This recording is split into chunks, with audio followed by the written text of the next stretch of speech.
Minima बन रहा है ये आपको बताने हैं। अगर d की वैल्यू 2 लैम्डा है YDAC में, then find number of maxima and minima forming on the screen. ये आप बताओ कैसे सॉल्व करेंगे। तो सारी चीजें वही यूज करेंगे। Now we can not take approximation. approximation of trigonometric approximation नहीं लेना है, बस इस बात का ध्यान रखेंगे। यानी साइन थीटा को आप टेन थीटा नहीं कर सकते, ठीक है, इस बात का केवल ध्यान रखेंगे। हाँ। तो पाथ का डिफरेंस कितना लिखेंगे। पाथ का डिफरेंस मैक्सिमा के लिए एन लैम्डा लिखी जाती है, और पाथ का डिफरेंस याद है हम लोगों ने निकाला था डी साइन थीटा। तो साइन थीटा की वैल्यू कितनी आई थी, एन लैम्डा बाई डी, यही तो आई थी। हाँ। और अभी अभी मैं क्वेश्चन में दिया हूं कि जो लैम्डा है वो डी के कुछ इक्वल है। देखो डी इज 2 लैम्डा, तो डी का वैल्यू 2 लैम्डा रख दो। तो sine theta equals to n lambda, D का वैल्यू 2 लैम्डा गिवन है क्वेश्चन में। सॉरी क्या लिख दिया, 2 लैम्डा होगा ना, 2 लैम्डा। तो लैम्डा से लैम्डा कट गई, साइन थीटा की वैल्यू क्या आ गई, एन बाय 2। साइन थीटा की वैल्यू आती है एन बाय 2। अब बताओ एन का वैल्यू क्या क्या ले सकते हैं। एन का वैल्यू 0 रखेंगे तो सही है, काम बन जाएगा। एन का वैल्यू +-1 ले सकते हैं कि नहीं, ले सकते हैं, क्योंकि हमें इस बात का ध्यान रखना है कि साइन थीटा का वैल्यू -1 से 1 के बीच में रहता है। 1 रख सकते हैं। अच्छा +-2 रख सकते हैं क्या, रख सकते हैं। हाँ। +-3 रख सकते हैं, नहीं। नहीं, इसके आगे नहीं रख सकते, इसके आगे नहीं रख सकते। इसका मतलब ये हुआ कि जो स्क्रीन है ना, स्क्रीन पे n=0 के करस्पॉन्डिंग एक मैक्सिमा बनेगा, और n=+1 और n=-1 के करस्पॉन्डिंग मैक्सिमा बनेगा। और फिर n=+2 और n=-2 के करस्पॉन्डिंग मैक्सिमा बनेगा। तो कितना बनेगा एक्चुअल में, 5 मैक्सिमा। अब मिनिमा कितना बनेगा, मैक्सिमा के बीच एक मिनिमा होगा, तो 4 मिनिमा। तो आंसर क्या हो गया, नंबर ऑफ मैक्सिमा फॉर्म्ड, ये हो गया 5। नंबर ऑफ मिनिमा फॉर्म्ड, ये हो गया 4। बनेगा 5 लेकिन दिखेगा आपको 3 ही। मैक्सिमा बनेगा 5 लेकिन दिखेगा 3, क्यों, क्योंकि n=+2 जब आप रखेंगे तो थीटा का वैल्यू 90 होगा। क्या होगा, 90। इसका मतलब क्या है, 90 का मतलब इनफाइनाइट डिस्टेंस। ऐसे है, ऐसे एंगल को आप बढ़ा रहे हो, ऐसे बढ़ा रहे हो, ऐसे एंगल ऐसे बढ़ा रहे हो, 90 बोल रहा है, तो 90 का मतलब क्या है, बहुत दूर होगा। इतना दूर स्क्रीन है ना कि हमें लग रहा है कि स्क्रीन हमारे ऊपर है।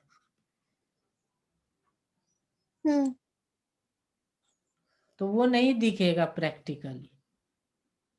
तो नंबर ऑफ मैक्सिमा जो विजिबल होगा वो होगा 3 ही। मान लो अगर क्वेश्चन में ऐसा बोला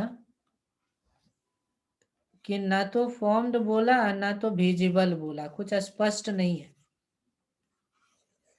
तो आप 3 आंसर लिखेंगे। ऑप्शन में अगर 3 और 5 दिया रहे तो आपका करेक्ट आंसर 3 होगा। ठीक है।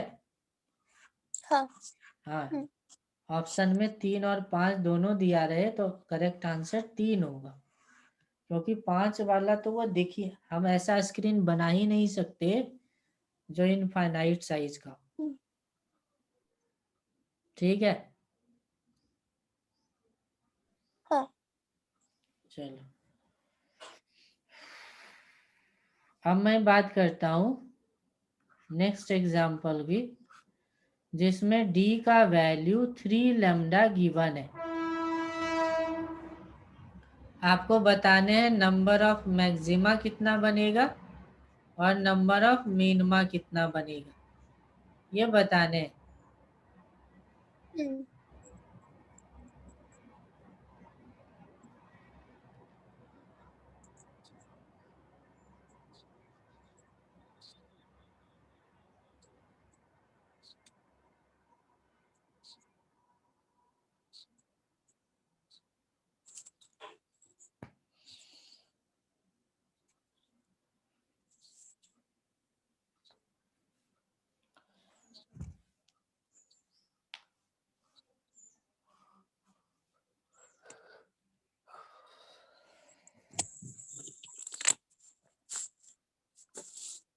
5 आ रहे। क्या मैक्सिमा या मिनिमा? मैक्सिमा। तो रिलेशन वहीं से शुरू हो जाएगा, साइन थीटा n/3 हो जाएगा। हाँ। तो यहाँ पे आप n की वैल्यू 0 रख सकते हैं, +-1 रख सकते हैं, +-2 और +-3 रख सकते हैं। तो प्रैक्टिकली ये आपको दिखेगा, हाँ। प्रैक्टिकली ये विजिबल है। तो कितना हो गया? 5 हो गया। नंबर ऑफ मैक्सिमा कितनी हो गई? 5 हो गई। Number of minima? 6। हाँ सही है, नंबर ऑफ मिनिमा हो जाएगा 6 हो जाएगा। सही है। तो ये सारे क्वेश्चन हो जाएंगे आपसे।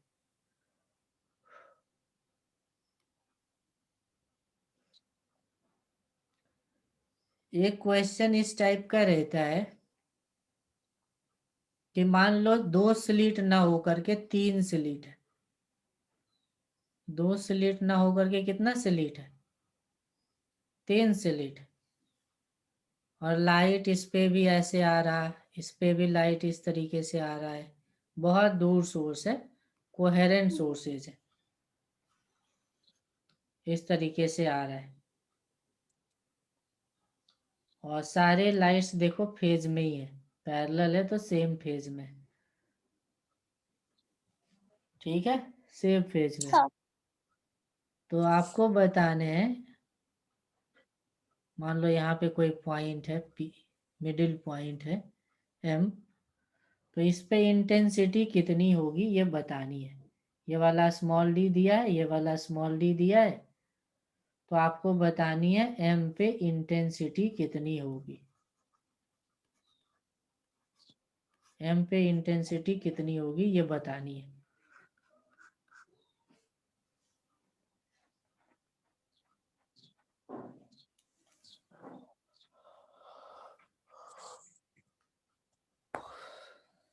कैसे करेंगे?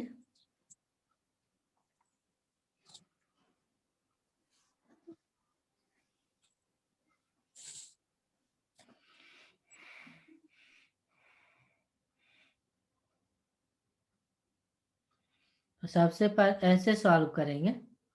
सबसे पहले मान लेंगे कि 2 ही वेव है हमारे पास, 1 और 2 से, तो उसका इंटेंसिटी आ जाएगा। हाँ। फिर मान लेंगे 2 और 3 केवल है, तो उसका इंटेंसिटी आ जाएगा। फिर मान लेंगे 1 और 3 केवल है, उसका इंटेंसिटी आ जाएगा। सबको जोड़ देंगे।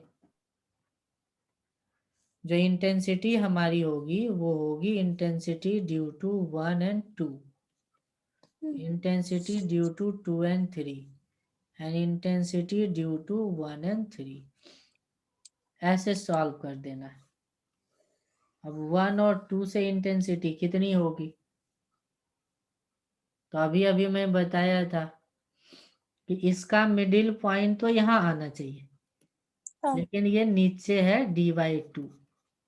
हम्म, तो d/2 डिस्टेंस पे इंटेंसिटी का फॉर्मूला अभी अभी बताया था। फिर divide इससे d/2 ऊपर है तो इसका भी उतना ही इंटेंसिटी होगा, हम्म, और 1 और 3 के बीच में है तो इसका तो डायरेक्ट 4I0 हो जाएगा। हाँ। तो ओवरऑल आंसर क्या होगा, मैं डायरेक्ट लिखता हूँ 1 2 और 2 3 का तो बराबर होगा। ये हो जाएगा 2, ये हो जाएगा 4I0 cos स्क्वायर, और 5/2 किया था, देखना जरा उसको मैं दिखाता हूँ फिर से।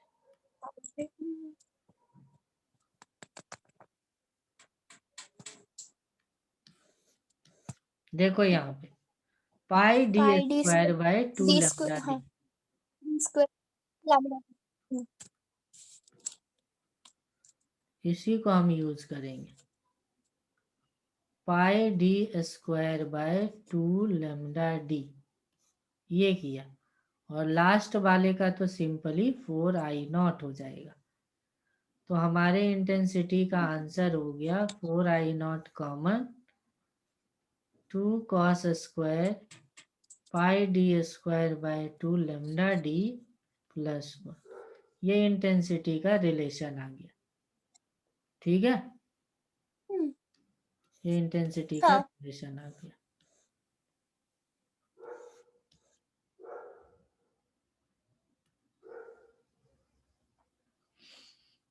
और कैसा क्वेश्चन पूछा जा सकता है?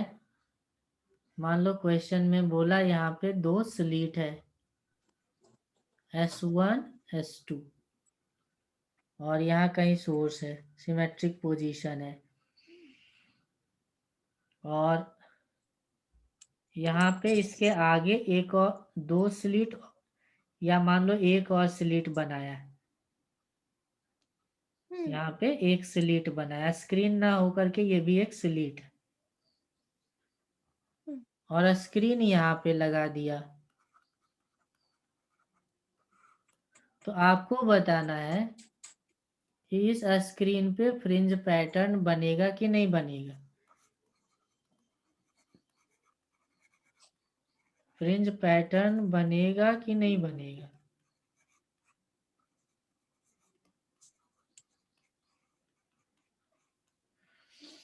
तो देखो होगा क्या, लाइट यहाँ से यहाँ आएगी और यहाँ से यहाँ आएगी, तो दोनों तो सेम ही फेज में है, तो इसका इंटेंसिटी हो जाएगा 4I0। अब तो ये एक सिंगल सोर्स है ना, डबल सोर्स तो है ही नहीं, तो इंटरफेरेंस तो होना ही नहीं है किसी के साथ, तो हर जगह लाइट पहुंचेगा लेकिन इंटरफेरेंस नहीं होगा। इसलिए ना क्या होगा, फ्रिंज नहीं बनेगा। फ्रिंज तब बनता है ना जब इंटरफेरेंस होती है। S3 का किसी के साथ इंटरफेरेंस ही नहीं होगा, इसलिए फ्रिंज नहीं बनेगी। समझ में आ गया? हाँ। अब इसी से मिलता जुलता एक और क्वेश्चन ले रहा हूं, जिसमें 2 स्लिट्स गिवन है, एक सिमेट्रिक पोजीशन पे सोर्स गिवन है S1 S2, और S1 के ठीक सामने एक स्लिट है, और एक स्लिट है हमारा यहाँ पे, ऐसे स्लिट है, 2 स्लिट है, दिख रहा है स्लिट S3 एंड S4, ऐसे स्लिट्स है, और यहाँ पे स्क्रीन है। यहाँ पे स्क्रीन है रखा हुआ। क्वेश्चन में बोल रहा है कि हमने लेमडा इस तरीके का लिया कि there is a minima forming on S3। S3 पे क्या बन रहा है? मिनिमा बन रहा है। S3 पे क्या बन रहा है? S3 पे मिनिमा बन रहा है। अब बताओ स्क्रीन पे फ्रिंज पैटर्न बनेगा कि नहीं? फ्रिंज पैटर्न बनेगा कि नहीं बनेगा?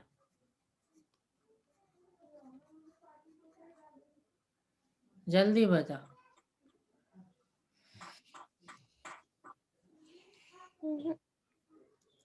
मिनिमा का मतलब क्या हुआ? मिनिमा का मतलब हुआ यहाँ पे लाइट ही नहीं पहुंच पा रहा है। मिनिमा का मतलब क्या हुआ? लाइट ने लाइट को कैंसिल कर दिया। तो ये तो पिछला ही कहानी हो गया ना। अब ये लाइट सोर्स नहीं है, नो लाइट सोर्स। अब ये लाइट सोर्स ही नहीं है। लाइट का सोर्स केवल ये है जिसकी इंटेंसिटी है 4I0। तो लाइट तो यहीं से सब जगह जाएगा, तो नहीं बनेगा पैटर्न। समझ में आया कि नहीं आया? हाँ समझ। चलो नेक्स्ट इसी तरीके का क्वेश्चन है। दो स्लिट्स गिवन है S1 और S2, सोर्स सिमेट्रिक पोजीशन पे गिवन है। ये S1 और S2 गिवन है और यहाँ पे सोर्सेज के सामने ही सोर्सेज गिवन है S3 S4 ऐसा गिवन है और यहाँ पे एक स्क्रीन गिवन है। ठीक है, यहाँ पे एक स्क्रीन गिवन है।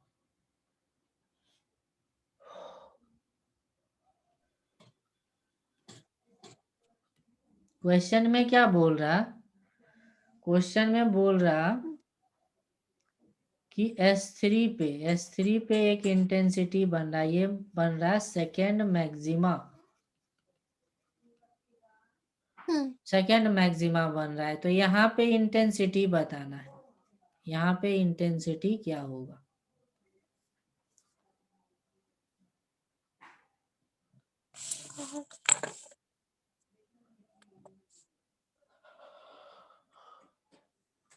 इंटेंसिटी। हाँ,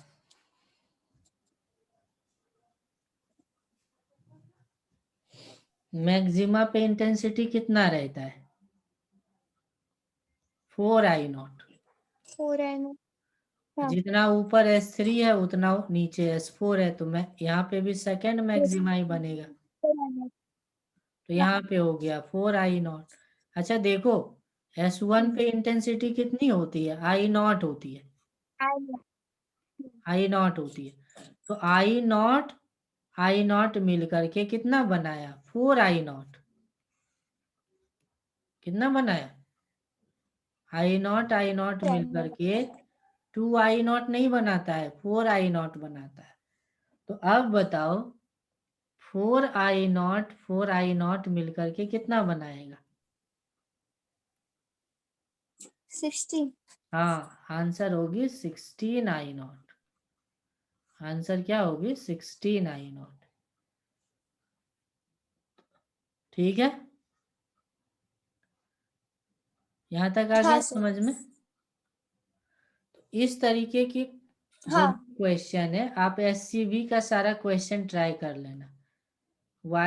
SCV वेव ऑप्टिक्स में SCV का अधिकतर क्वेश्चन इसी टाइप पे बेस्ड है, जैसा अभी मैं बताया था। 2 या 2 से ज्यादा स्क्रीन लगा हुआ है, तो इन बातों का ध्यान रखेंगे तो सारा क्वेश्चन कवर हो जाएगा। और मैं अगले क्लास में YDSC का ना डाउट ले लूंगा। ठीक है, हाँ ठीक फिर है। हम लोग चलेंगे डिफ्रैक्शन में। ठीक है। सर वो हाँ हाँ, बोलिए। वो स्लिट की विड्थ पे मतलब डिपेंड कैसे करता? अच्छा वो वाली। ये डिफ्रैक्शन का पार्ट है? नहीं नहीं, यहाँ पे भी हाँ स्लिट, यहाँ पे भी स्लिट आ सकती है।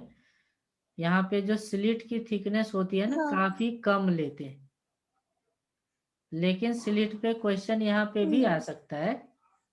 ऐसे समझ लो ना, यहाँ पे जो लाइट यहाँ से जा रही है, वो तो डिपेंड करेगा इसके एरिया पे। किस पे डिपेंड करेगा? एरिया पे। कितना लाइट इससे बाहर जाएगा या कितना लाइट इसके अंदर आएगा, वो किस पे डिपेंड करेगा? इसके एरिया पे। तो यहाँ से जाने वाली इंटेंसिटी ना एरिया पे डिपेंड करती है। किस पे डिपेंड करती है? एरिया। मान लो क्वेश्चन में बोल दिया, और जनरली YDSC में जो एरिया हम लोग लेते हैं वो कुछ ऐसा लेते हैं, स्लिट ऐसा लेते हैं, स्लिट बहुत पतला, ऐसे ऐसे। तो इसका जो थिकनेस है ना वो लगभग बराबर ही रखते हैं, केवल बदलाव लेंथ में करते हैं। एरिया अगर बदलना होता है तो बदलाव कहाँ करते हैं? लेंथ में। तो अगर एरिया का फॉर्मूला लिखना हो तो क्या लिखेंगे? Length into thickness. तो एरिया कैसे चेंज करेंगे? लेंथ चेंज करके। ये वाली लेंथ चेंज कर दिया, या इसी को विड्थ बोल सकते हैं। तो मान लो लेंथ बोला कि दुगना हो गया, 2 टाइम्स हो गई, तो एरिया भी क्या हो जाएगी? 2 टाइम्स होगी। तो ये याद रखना कि इंटेंसिटी एरिया पे डिपेंड करती है, और वो लेंथ या विड्थ जो भी गिवन रहेगा क्वेश्चन में उस पर डिपेंड करेगी। ये वाली कॉन्सेप्ट है। ठीक है, ये वाली कॉन्सेप्ट है। जैसे मैं एक क्वेश्चन दे देता हूँ। क्वेश्चन ये है, क्वेश्चन में बोला एक में स्लिट की विड्थ है W और दूसरे में स्लिट की विड्थ है 2W, तो सेंट्रल ब्राइट फ्रिंज की इंटेंसिटी क्या होगी? सेंट्रल ब्राइट फ्रिंज की इंटेंसिटी क्या होगी?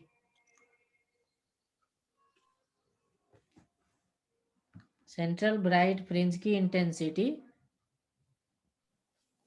या ऐसे बोलो, क्वेश्चन में बोलेगा कि सेंट्रल ब्राइट फ्रिंज की इंटेंसिटी है I0, ऐसा गिवन रहेगा। सेंट्रल ब्राइट फ्रिंज की इंटेंसिटी कितनी है? I0। तो आपको बताना है कि I1 कितना था और I2 कितना था। ऐसा क्वेश्चन। तो क्योंकि ये सेंटर पे है, तो एक तो फॉर्मूला ये हो जाएगा, इंटेंसिटी का फॉर्मूला होता है √I1 प्लस √I2 का होल स्क्वायर, ये होता है। हाँ। और I ही ये दिया हुआ है I0, तो I0 हो जाएगी √I1। और बताओ, मैं इसके इंटेंसिटी को I1 ले रहा हूं, तो I2 कितनी हो जाएगी? 2I1 हो जाएगी क्या? हाँ। एरिया विड्थ दुगना है तो इंटेंसिटी भी तो दुगना ही होगा। हाँ। I2 को लिख लिया 2I1 का स्क्वायर। तो यहाँ से I0 हो गई √2 प्लस 1 √I0 की होल स्क्वायर। तो जिसको लिखा I0 इक्वल्स टू, अच्छा हाँ, इसको लिख दिया 1 प्लस √2 की स्क्वायर और इंटू I0। सॉरी I0 कहाँ से? I1 है ना, I1। I1, तो I1 की वैल्यू निकल तो गई। I1 हो गई I0 ओवर 1 प्लस √2 की स्क्वायर, ये I1 हो गई, और इसका 2 टाइम्स हो जाएगा I2। I2 हो जाएगी 2I0 1 प्लस √2 की होल स्क्वायर। आगे समझ में ये? तो इस तरीके से डिपेंड करता है इस तरीके से डिपेंड करता है एरिया पे। तो चलो नेक्स्ट क्लास में जो भी हाँ डाउट रहेगा ना, पूरा एससी वर्मा का प्लस में वीडियो में जितना दिया था, हाँ सारे डाउट्स को हम लोग नेक्स्ट हम्म क्लास में कर